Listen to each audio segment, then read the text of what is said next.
Guys, welcome to Gyan Ganga. Please like share subscribe to our channel. आज हम पढ़ने जा रहे हैं एंडोप्लाज्मिक रेटिकुलम के बारे में। एंडोप्लाज्मिक रेटिकुलम क्या है? एक सेल ऑर्गेनल है जो किसमें प्रेजेंट होता है? यूकेरियोटिक सेल में प्रेजेंट होता है। अगर आपको यूकेरियोटिक सेल के बारे में नहीं पता है तो आप इससे पहले की वीडियोस देख सकते हैं, लिंक डिस्क्रिप्शन में है। तो एंडोप्लाज्मिक रेटिकुलम के बारे में पढ़ रहे हैं। एंडोप्लाज्मिक रेटिकुलम को सबसे पहले क्या हुआ था? गार्नियर फर्स्ट थे। कौन थे? गार्नियर फर्स्ट थे, जिन्होंने कुछ सर्टेन एरिया देखी। सर्टेन एरिया कहाँ देखी उन्होंने?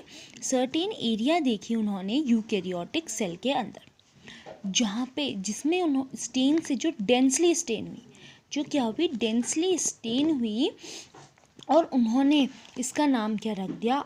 एरगेस्टोप्लाज्म। एरगेस्टोप्लाज्म उसका नाम रख दिया। कुछ सर्टेन एरिया देखी, किसमें देखी? यूकेरियोटिक सेल के अंदर। उसके बाद क्या हुआ? 1945 में 3 साइंटिस्ट आए, Potter, Claude and Fulham. 3 scientist आए जिन्होंने क्या देखा? नेटवर्क ऑफ स्ट्रैंड्स देखे। किसमें? होल साइटोप्लाज्म में। साइटोप्लाज्म में कुछ नेटवर्क ऑफ स्ट्रैंड्स देखे जो क्या थे? इंटरकनेक्टेड थे। जो क्या थे? इंटरकनेक्टेड थे एक दूसरे से, जिन्हें इन्होंने कहा रेटिक्यूलम। रेटिक्यूलम का मतलब क्या होता है? जाल। रेटिकुलम का मतलब होता है जाल। इन्होंने पॉटर, क्लॉड और फुलम ने नेटवर्क ऑफ स्ट्रैंड्स देखे साइटोप्लाज्म में जो एक दूसरे से इंटरकनेक्टेड थे, और इन्होंने इनको कहा रेटिकुलम। रेटिकुलम का मतलब था जाल, मीन्स जाल की तरह साइटोप्लाज्म में क्या प्रेजेंट था? स्ट्रैंड्स का नेटवर्क जो एक दूसरे से इंटरकनेक्टेड था वो प्रेजेंट था। उसके बाद जो पॉटर थे, तीनों में से जो कौन थे? पॉटर थे। उन्होंने डिफाइन किया ईआर को। ईआर को कैसे डिफाइन किया? कि ये कॉम्प्लेक्स है। एक कॉम्प्लेक्स कोई चीज़ है जो कॉम्प्लेक्स मीन्स जो जटिल चीज़ प्रेजेंट है किसमें? साइटोप्लाज्म में प्रेजेंट है, from the nucleus to the margins of the cell. देखो, जैसे ये यूकेरियोटिक सेल है, यूकेरियोटिक सेल में मान लो यहाँ पे क्या है? न्यूक्लियस है। ये न्यूक्लियस से लेकर सेल की मार्जिन, ये सेल की मार्जिन है, यहाँ तक कोई क्या प्रेजेंट है? Strands, network of strands present है। तो उसे इन्होंने क्या कहा? ईआर कहा, एंडोप्लाज्मिक रेटिकुलम कहा। ये जो एंडोप्लाज्मिक रेटिकुलम होता है, जो ईआर है, ये क्या है? इसमें हर यूकेरियोटिक सेल में प्रेजेंट होती है।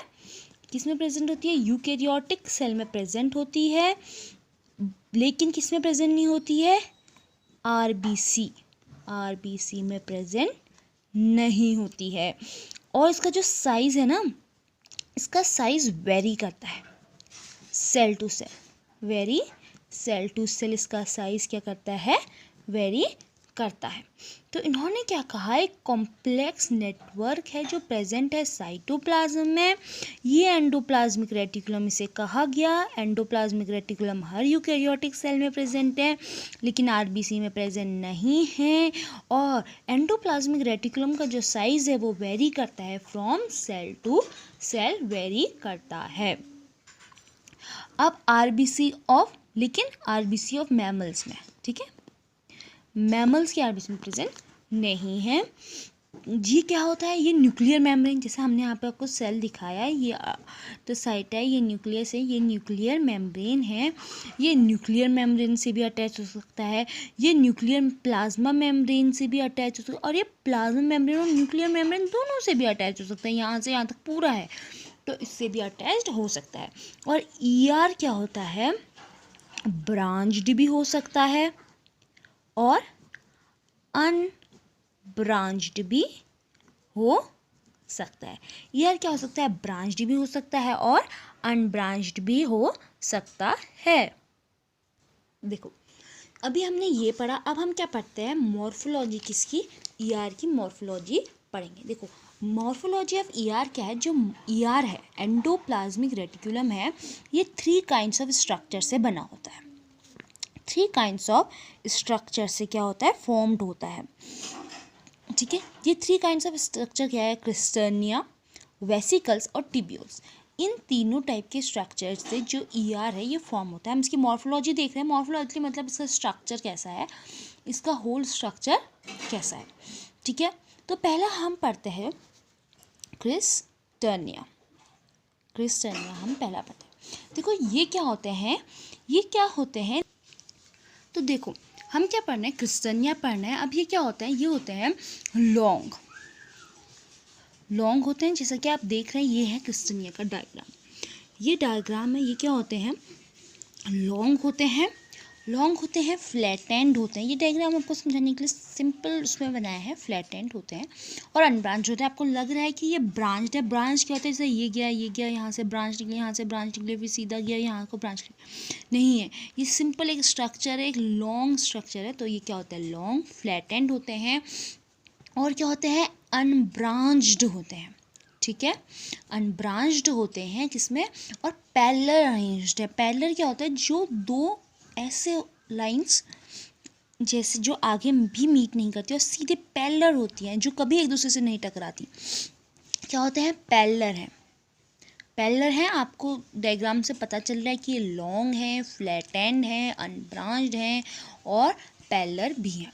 इनकी जो थिकनेस होती है, इनकी क्या होती है, जो थिकनेस होती है, ये क्या होती है, इनकी जो थिकनेस होती है ये 40 to 50 म्यूएम होती है। ठीक है, जो कहती है यूनिफॉर्म होती है, यूनिफॉर्म विड्थ वाले ये होते हैं, यूनिफॉर्म विड्थ वाले होते हैं जिनकी थिकनेस क्या होती है, 40 to 50 म्यूएम होती है। ये रफ वॉल्ड होता है। अब रफ वॉल्ड का मतलब क्या है, देखो जैसे इनमें आपको एक सर्कुलर क्या दिख रहे हैं, स्ट्रक्चर्स दिख रहे हैं, इसमें सर्कुलर स्ट्रक्चर्स दिख रहे हैं। ये स्ट्रक्चर क्या है, राइबोसोम्स। राइबोसोम से जो इसमें क्या है, अटैच्ड है। राइबोसोम्स क्या करते हैं, ये प्रोटीन सिंथेसिस करते हैं। क्या करते हैं, प्रोटीन सिंथेसिस करते हैं और ये इस क्रिस्टर्निया की वॉल से क्या है, अटैच्ड है। अब कोई भी आप सरफेस, अगर उसमें कोई भी, जैसे कोई भी सरफेस है उसमें प्लेन सरफेस हो गया, अगर इसमें छोटे छोटे ऊपर को कोई चीज़ उभरी हुई है तो उसको टच करने में रफ लगेगा, इसलिए हम इसे करते हैं रफ। ये क्या होते हैं, रफ होते हैं। ठीक है, तो एक पॉइंट हम और लिख सकते हैं, ये क्या है, रफ है। और अब इनके अकरेंस देखते हैं। देखो ये कहाँ अकर करते हैं, ये अकर करते हैं लीवर सेल में, ठीक है, ब्रेन सेल में और प्लाज्मा सेल में ये अकर करते हैं। तो क्रिस्टर्निया क्या है, देखो क्रिस्टर्निया क्या है, लॉन्ग है। आप डायग्राम में देख रहे हैं, डायग्राम याद कर लीजिए, सब याद हो जाएगा। एक सिंपल सा डायग्राम है, फ्लैट एंड होते हैं, अनब्रांच्ड हैं, पैरेलल हैं और इनकी जो थिकनेस होती है ये 40 से 50 म्यूएम होती है, जो क्या होती है, यूनिफॉर्म होती है। ये रफ होते हैं। रफ क्यों होंगे, क्योंकि इनकी वॉल में प्रेजेंट होते हैं राइबोसोम, क्या होते हैं, अटैच्ड होते हैं, जो प्रोटीन सिंथेसिस करते हैं और ये अकर करते हैं लीवर सेल में, ब्रेन सेल में और प्लाज्मा सेल में। अब हम जो सेकेंड है, हमने क्रिस्टर्निया यहाँ पे कंप्लीट किया। अब क्या है, वेसिकल्स। वेसिकल्स क्या होते हैं, अब हम ये देखेंगे। अब हम क्या देख रहे हैं कि वेसिकल्स क्या होते हैं। अब हम पढ़ रहे हैं वेसिकल्स के बारे में। देखिए ये है वेसिकल्स का डायग्राम। ठीक है, ये आपको क्या दिख रहा है, जो वेसिकल्स होते हैं वो जनरली क्या होते हैं, राउंडेड या ओवल होते हैं। यह क्या होता है, राउंडेड और ओवल होते हैं शेप में। ठीक है, इनकी जो थिकनेस होती है ये 25 से 500 म्यूएम इन डायमीटर। डायमीटर इनका होता है 25 से 500 म्यूएम इनका डायमीटर होता है। ये जनरली स्मूथ वॉल्ड है, जैसे कि आपके डायग्राम में आपको दिख रहा है कि इसमें आपको कहीं भी राइबोसोम नहीं दिख रहे होंगे, यहाँ पे कहीं पे इसकी वॉल में अटैच नहीं है, तो ये क्या होंगे,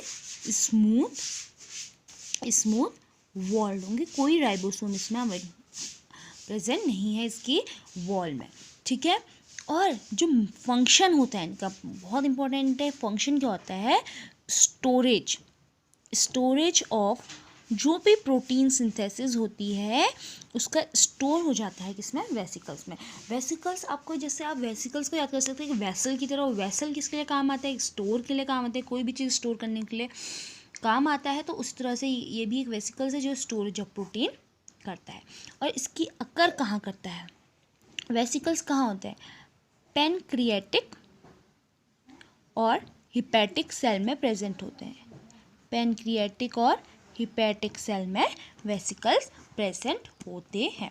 तो यहाँ पे हमने वेसिकल्स में क्या दिखा है, राउंडेड और ओवल शेप के होते हैं, 25 to 500 म्यूएम का डायमीटर होता है, कोई राइबोसोम प्रेजेंट नहीं है इसलिए स्मूथ वॉल्ड हैं, स्टोरेज ऑफ प्रोटीन करते हैं, अकर करते हैं पैनक्रिएटिक और हिपैटिक सेल में। और इन दोनों को देखकर आप इनके डायग्राम से भी इन दोनों का डिफरेंस भी आराम से बता सकते हैं। अब हम पढ़ेंगे टिब्यूल्स के बारे में। देखो, अब हम पढ़ेंगे टिब्यूल्स के बारे में। टिब्यूल्स, ये है टिब्यूल्स का स्ट्रक्चर, ठीक है।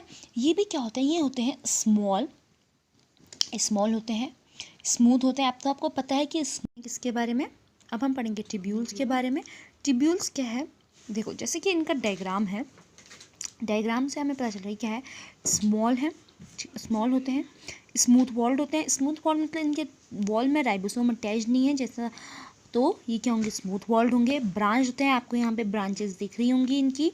डायमीटर इनका रेंज करता है 50 से 200 म्यूएम, ठीक है। एक्चुअली ये क्या होते हैं, मिक्स होते हैं, किसकी, क्रिस्टनिया और वेसिकल के मिक्स होते हैं, जिन्हें हम कहते हैं टिब्यूल्स कहते हैं। ये किन सेल्स में प्रेजेंट होती है, कि उन सेल में प्रेजेंट होते हैं जो सेल सिंथेसिस करते हैं स्टीरॉइड्स का जो सेल सिंथेसिस करते हैं ये उनमें प्रेजेंट होते हैं, जैसे कोलेस्ट्रॉल, ग्लिसराइड्स और हार्मोन्स, ठीक है। और ये मसल सेल्स और अदर सेल्स में प्रेजेंट होते हैं। मीन्स ये क्या करते हैं, स्टोरेज ऑफ स्टेरॉइड्स करते हैं, स्टोरेज ऑफ स्टेरॉइड्स करते हैं, ये स्टोरेज ऑफ स्टेरॉइड्स का करते हैं। तो आज हमने क्या पढ़ा, आज हमने पढ़ा बेसिक पढ़ा ईआर के बारे में, और क्या पढ़ा, उसके मॉर्फोलॉजी के बारे में। अगली वीडियो में हम पढ़ेंगे टाइप्स ऑफ ईआर और फंक्शंस ऑफ ईआर पढ़ेंगे, ठीक है। Please subscribe to our channel. Thank you.